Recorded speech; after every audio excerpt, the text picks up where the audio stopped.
Well, good morning mga ka-food trip. Well, nandito ngayon ako sa rooftop ng bahay. Well, para sabihin ko sa inyo, exercise lang muna. And, tignan ninyo ang view. So, maganda.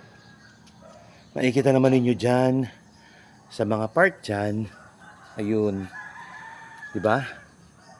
Ayan. At saka sobrang lamig. Ito talaga natuwa talaga ako. Sobrang lamig talaga dito.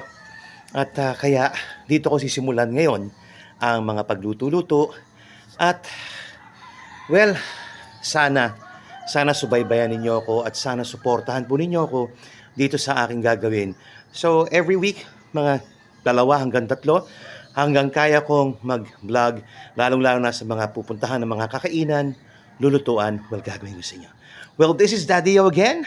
Good morning sa inyo lahat, mga ka-food trip, and God bless.